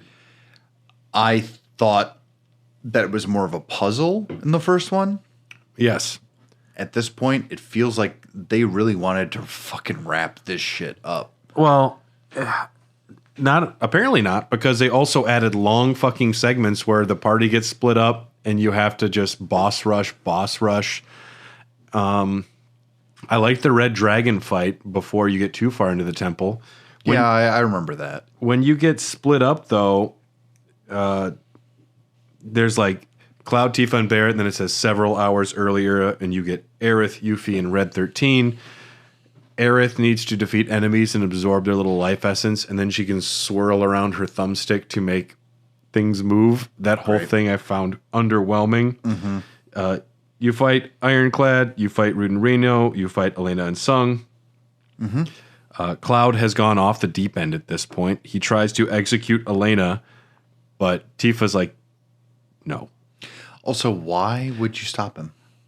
Because we've killed 1 million regular grunt soldiers, and they probably are a lot more innocent than Elena. They are definitely more innocent. Sung is stabbed by Sephiroth, and he says the nearby pedestal is a key only ancients can use. And at this point, everyone but Cloud must complete a trial. I thought this part was fine. It was interesting seeing kind of what every character's defining thing was. Their like test your knowledge. Their tragic backstory. Mm-hmm. It was cool seeing Red 13 and Hojo's lab being branded. Tifa, it's a rehash. We already know all of Tifa's stuff. Yuffie has spectral sonon. That was interesting to see some of Intergrade come back. She is haunted though by by Nero the Sable, our favorite character. Dirge of Cerberus. He has more belts than Lulu, my friend. At first I was like, seems weird that this is Yuffie's tragic backstory, but also she's like 14 or whatever. So if her friend died, that does make sense. Aerith, I thought, this is when we see Barret with his wife Myrna. She's welcoming him home, and he's trying to but you're dead. I remember her. That was, and the explosion, he's cradling his dead wife, and I'm like, Barret's story goes fucking hard. Barret might be the most interesting character of the entire game. I think he's got the most pathos. He has the most...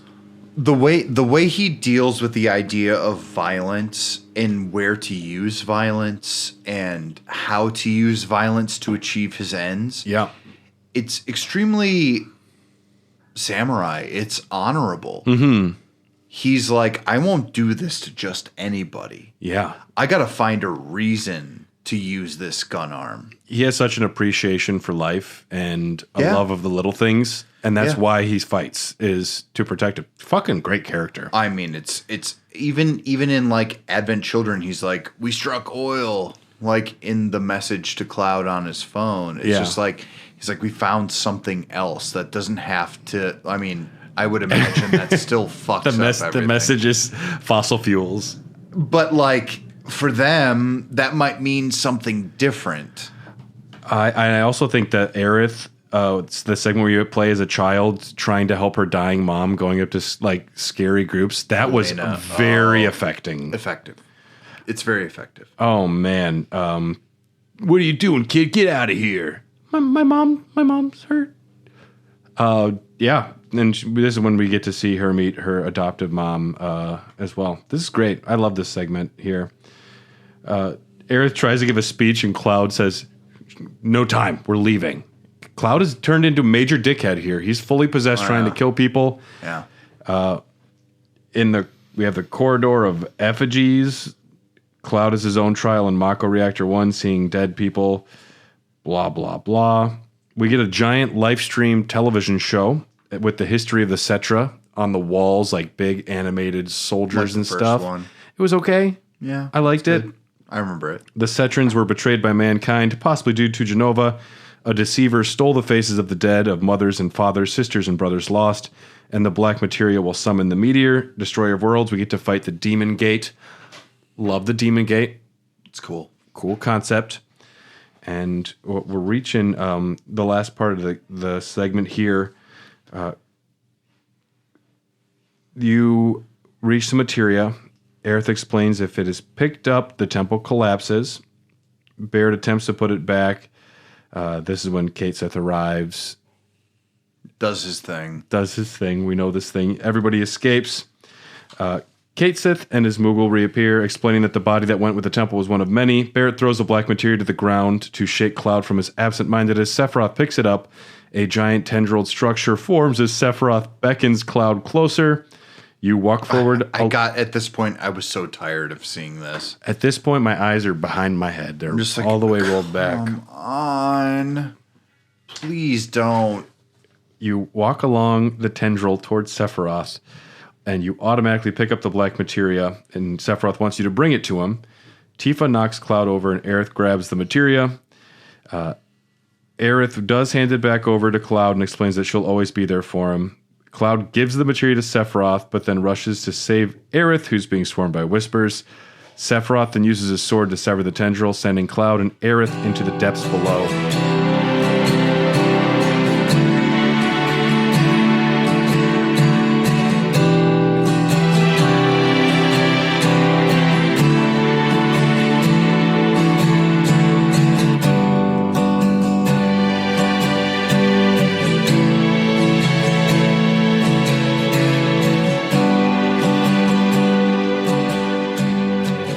I did at this point put down the Zack interludes, but I don't think we need to talk about those really. We kind of went over all of them. There's not a lot that happens. There is a strange rift in the sky. It happens in his timeline, which is the remake timeline. It happens in like 5 timelines too. We see a bunch of different Zacks. I know.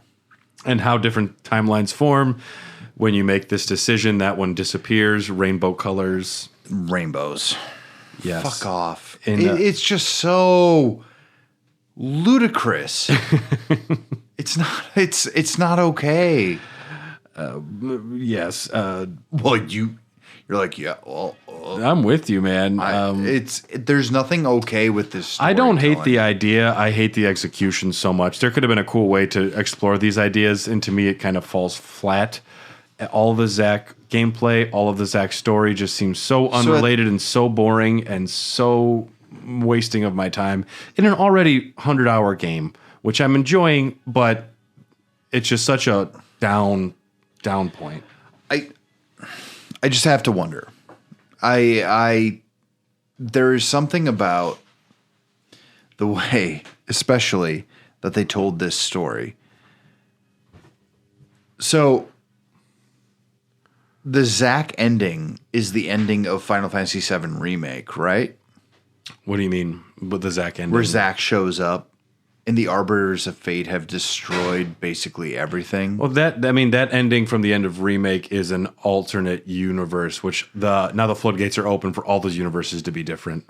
But then we have basically the destroyed Shinra building and all of this. So all of Remake is in that universe, correct? Not in Zach's universe. It's all different. Me, man. No, this is like how Doctor Who says timey-wimey, doesn't matter. The only thing I'm saying is that if you're going to do this, it should be a little more consequential. And by saying multiverse, you get away with a lot of things. And just most of the multiverse doesn't come back because a lot of those universes aren't who we interact with. But one of the Zachs is sitting in front of the church and Sephiroth walks past him. Sephiroth slices a rift in the... Which stamp is that? Fuck, man. Terrier stamp? We'll go Golden Doodle. Sephiroth slices a rift in the floor of the church, which has whispers dragging Zack through, but he is saved by a white whisper. At this point, we're in chapter 14, End of the World. I think that's what it's called. Yeah. Hojo and Rufus agree Shinra's aspirations need to be greatly expanded. You have some weird Aerith date in Midgar about the illusion of choice, where you're all of a sudden on a date, and Aerith says, hey, choose which one of these to buy me, choose which candy you like, and no matter what you choose, you don't get that. So it's like throwing the baseball at the black couple in Bioshock Infinite. It's yeah. about the illusion of choice, That's not interesting anymore. Which is antithetical to the concept of a multiverse to me. It's also antithetical to an RPG.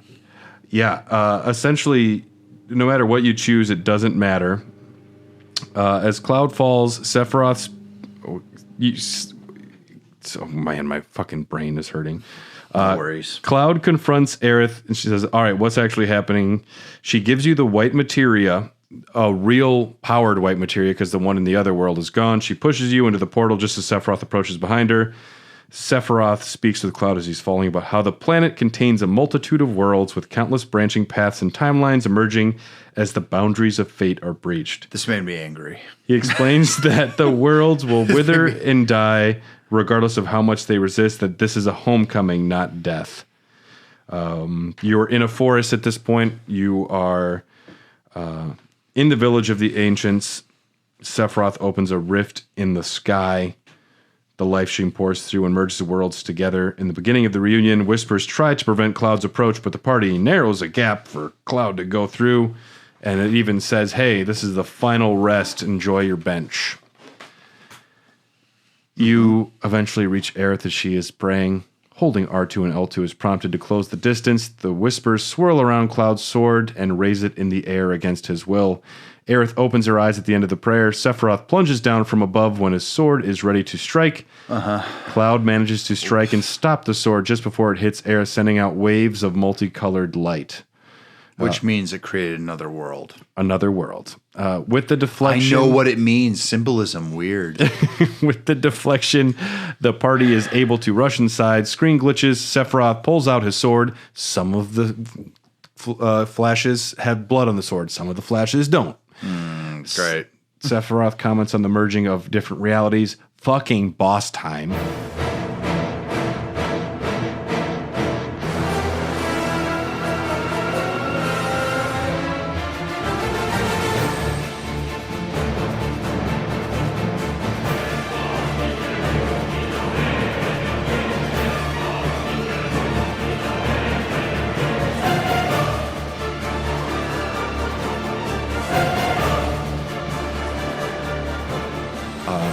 Genova Lifeclinger, a million party switches. Yep.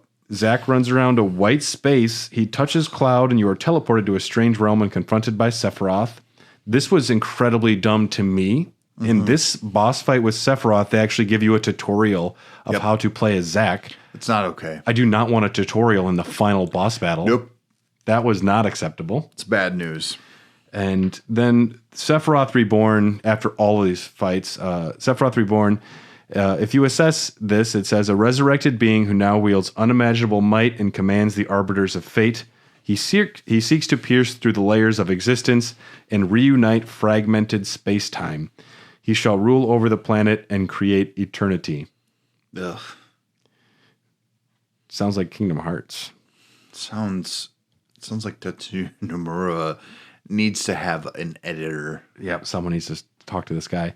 Zack lands on the flowers in the church. The meteor is close as Sephiroth emerges from it. Zack solo fight. Barrett, Yuffie, Red versus Sephiroth Reborn. And then Cloud and Aerith versus Sephiroth. That's the final battle. Let me just read through this ending. Also, not a great test of your skills up until this point. Yeah. That's my biggest problem. Upon defeating Sephiroth, he flies. I just got to get through this, man. I know, man. It just sucks. Like, I was expecting something like whip smart at the end of this, because we knew that the end of this game was going to be the death of Aerith or something different. And it is the same and different, which I think is dumb. It's the same and different, which is honestly stupid. The only theory that I could ascribe to is that Cloud now thinks that Aerith is both alive and dead and that he can see things that aren't there. If this was all just Jenova fucking with him and none of this was actually happening at all, that'd be all right. That if they did that twist, but it's also like the Mass Effect 3, like what is it? The child, the shepherd theory that he was indoctrinated or whatever. Yeah, I don't know. If much better, but they wouldn't actually do that with this. No, they won't. Upon defeating Sephiroth, he flies into the air and laughs as white whispers swirl around it. Cloud and Aerith, she holds Cloud's hand. She returns to the live stream. Zack celebrates alone in the remnants of the church. The floor gives way and Zack falls into a live stream tunnel. Destination unknown. The party tearfully crowd around Aerith while Cloud experiences the event differently. They're all mourning her, kneeling by her body. They also do not show specifically him carrying her body to the water. Correct. Because that's important. Because he thinks that she's not dead. Yeah. Also, she is dead. I also think that she's going to reappear pretty quick in that in the next game. She'll be all over the next game. Oh my God. She'll be the Joker in Arkham Knight with less dancing and Mark Hamill. Great. The party is ejected. Cloud sits quietly. He experiences a flash of Aerith's materia falling to the water before realizing she is sat next to him. She explains she'll see them off as the group begin to leave in silence. What a wonderful scene, though. I did like this. Yeah, and if they actually, she says that she'll see them off and then she disappeared forever, that would be great. But we know that's not going to happen next game. No, but because they leave on good ideas. Well, Cloud has the materia, and it transforms into a black materia. Mm-hmm. And then he puts the black materia into his sword. Yep, he's like, and the party all doesn't right. know he's got it. That sucks. Meanwhile, in the Shinra building, Rufus speaks with Glenn Lodblock. Glenn Lodblock, we like him. About how the war with the Wutai was just a distraction to keep Shinra from stopping Sephiroth. With this proclamation, Glenn laughs and reveals he is Sephiroth. Or a puppet of Sephiroth. Yeah. What a twist. In a valley, Cloud inspects Aerith's clear materia while the rest of the party are working in repairing the airship. Everyone's distraught. Red 13 speaks Aerith's name as a version of her that only Cloud can see approaches him, almost as if he can sense her presence. Cloud then discovers he has the black materia. He can see her. He has the black materia and prepares to join the others as he embeds it in his Buster Sword. Aerith's voice beckons out not to look up as Cloud spots a rift in the sky, inferring the death of the planet is quickly approaching. Cloud just proclaims Sephiroth's up north. He speaks with Aerith, who promises she will try and stop Meteor. She stays behind and the plane takes off, and it says, "No promises await at Journey's End." I don't believe you. I believe no promises await. My problem is that there are no promises made. I promise you there will be amazing gameplay and a bunch of more bullshit in the next game. With some honestly, great moments of the journey, and the destination will suck. It's true. We have seen Beagle universes of ours, Terrier, Pug, Sheba, and Spitz. A version of Aerith gives her holy materia to Cloud to take to Beagle universe. He gives it to Aerith, and she gives him a blank materia. Cloud is in super imposition, would be the scientific term, and he can see two universes at once. Oh, really? And let me give you, I'm just going to say the events of what didn't happen in this game that should be in the next game. If you have thoughts, interject. Please. Bone Village, Sleeping Forest, City of the Ancients, Coral Valley Cave, Icicle Inn, Great Glacier. That should wield a lot of power. Great Glacier. That'll be a cool spot, I think. Do you think we'll snowboard? Yeah. Oh, yeah. Because in Gold Saucer, they even had a snowboarding minigame that says closed for repairs. Okay. The Gaia Cliffs, the Crater, Wutai, Rocket Town. We have Mediel, where Cloud is coma, and then Ultimate Weapon destroys it. The Runaway Train in Coral. That'll be a great sequence, I bet. That one's good. Underwater Reactor, Submarine Battles. Outer Space. Return to Midgar. That'll be fun. Lucretia's Cave, Knights of the Round Materia, Ancient Forest. Hell Train. That's FF8. No, Hell Train is in 7. The Summon? Yeah. That's 8. Hell Train's not in 7. Hell Train is in 7. Hell Train's not in 7. Oh, no. My playtime for FF7 Rebirth, 104 hours. After the end game, you now have experience points and AP is tripled, your gain. You can have chapter selection with hard mode, any outfit, anytime. You can also choose to skip Zack stories, choose your companions, choose your dates. Tactical mode slowdown. You can adjust how the game slows down mid-battle when you select actions. And you can set to material auto-collect. So you run over things, it just picks it up automatically, which seems like something I could have used the whole time. Seems like they should have just done it. There are more Musclehead Coliseum fights, more Chadley combat simulators. Yuck. And you can unlock the Genji equipment, which is the ultimate items in the game, allowing you to break the damage limit. Do you know what that's from? From Gilgamesh. No, the Genji equipment is from Final Fantasy VI.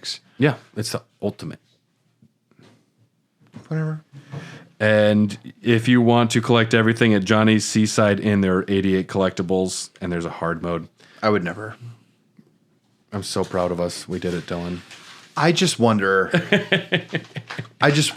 It's not that I'm curious about where the story goes, because I am. I'm not. I'm curious for more gameplay. I do not care what happens story-wise. I want to see where the story goes. This is why I play a lot of RPGs. Tell me what's going on. The problem is that this is just not good. I don't want Zach to come into the Beagle universe. I wouldn't like that. He's going to be a playable member. I want a lot of Sid and Vincent. We're going to explore a lot of their stories next game. I'm going to love that. We've talked about what this game was going to be. When we return to Midgar, we're going underneath Midgar and we're going to fight Nero the Sable. 100%. That's a prediction. I believe that. The fact that they're teasing Yuffie having unresolved conflict with him, that just means that's got to happen. The ending, though, will be in the crater again, and it'll be a Sephiroth battle, and we'll save the universe. We'll save all the universes this time. Well, we haven't gone to the northern crater yet. Yeah. We'll go there. Here's my thing. All these universes, all of these like slight hints at where you're at. Yeah. This is not a thing that normal storytelling does. Yeah. And I actually don't think it's okay. Because it doesn't, but it is what it is. But why would you do this? Because anyone else who plays this game isn't going to understand. Because you and I are fucking weirdos, obviously. Yes.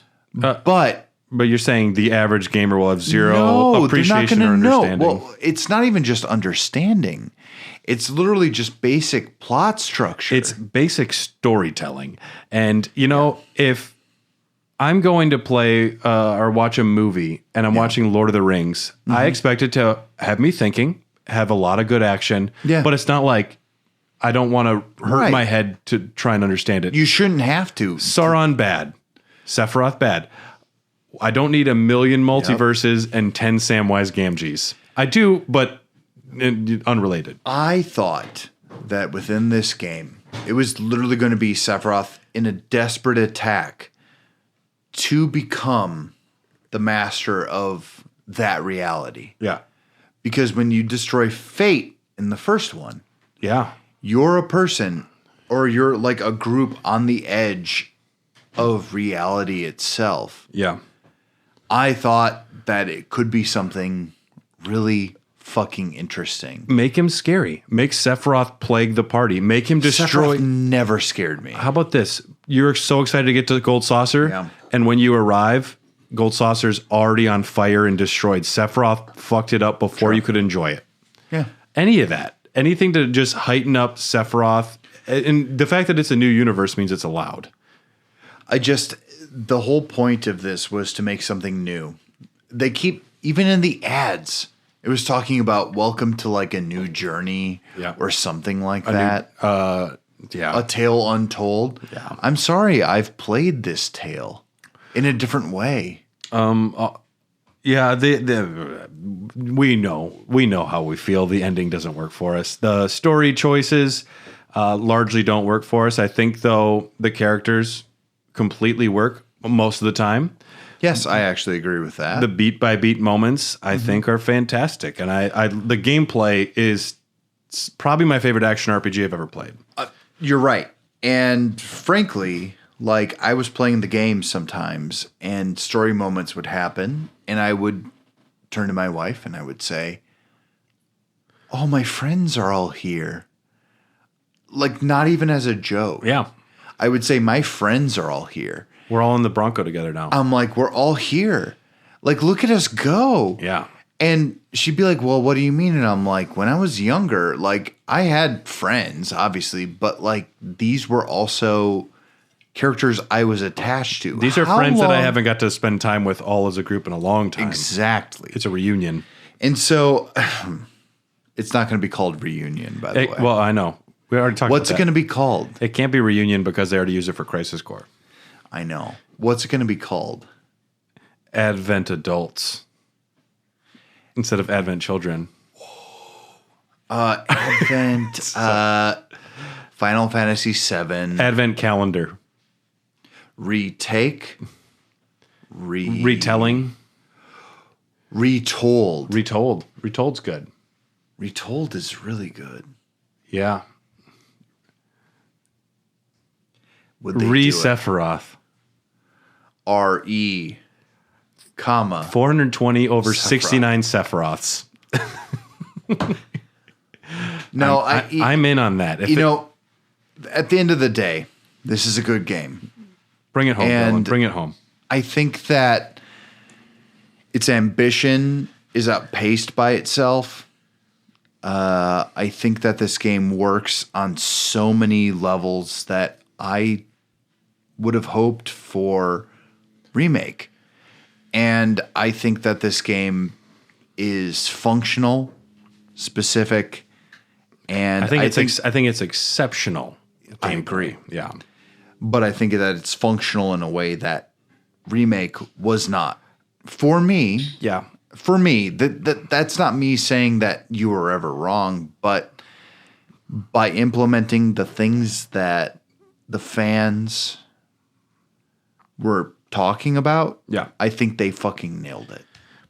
I think I agree with you so much on these points. I just think the gameplay is just so heads and shoulders above anything else in the field. It's whip smart. It's very good. It's a yeah. shame that the story, I guess the destination, the culmination of the plot falls so far from what I would. All it had to do was be serviceable, and to me, it dropped below. Acceptable. About halfway through the game. Not even that, because all of Cosmo Canyon, it's essentially what it is the MacGuffin of follow robed creatures. A Sephiroth doesn't work, but every time I'm going to a village and exploring with my friends, that all works on a character moment, on a beat to beat moment. All of it works. There are great moments. There are shining gameplay, the boss battles, the enemy designs, everything exceptional. Just I feel so let down by the story decisions ultimately in the end. And that's okay. Let's rank this game. Now, Oh my God. it's going to be all over the place. Final Fantasy X or Final Fantasy VII Rebirth? Rebirth. Rebirth. Inscription or Final Fantasy VII Rebirth? Rebirth. Resident Evil Village or Final Fantasy VII Rebirth? I'd go Rebirth. I'm going Rebirth. Hollow Knight or Final Fantasy VII Rebirth? Hollow Knight. I'd go Rebirth. On shoot, 1, 2, 3, shoot. Okay. 1, 2, 3, scissors. 1, 2, 3, rock. Okay, you got that one. Okay. Castlevania Symphony of the Night or Final Fantasy VII Rebirth? Symphony. I'd go Rebirth. Okay. 1, 2, 3, paper. You got another one. Jedi Survivor or Rebirth? I'd go Rebirth. Okay.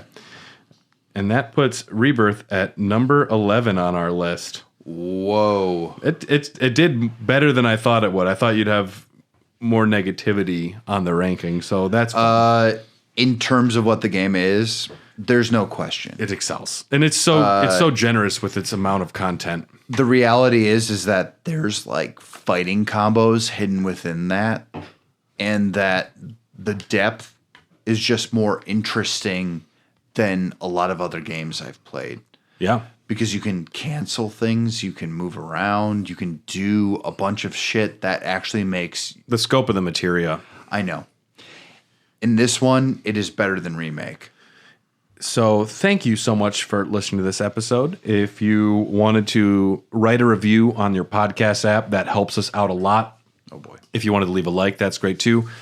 If you wanted to support us in a more real way, you can go to patreon.com/hairofthedogcast. You'll get access to tons of bonus content, bonus episodes, as a ton of great things there. Check out patreon.com/hairofthedogcast. There's a free trial. We'd love to have you there. Special thanks to executive producers Ryan Christianick, Kipper, Brian Ward, Jordan Hoff, Phil Wright, Phil Just Phil, Cole Delgardno, Bryant Ross, Kelly Gutowski, and Justin Melly. We appreciate your support. And on that note, just make sure to not start any multiverses or something. I don't know, whatever. I mean, we do it every day. Whoa. Every decision we make, every breath we take. I'll be watching you. Sephiroth. We'll see you next time.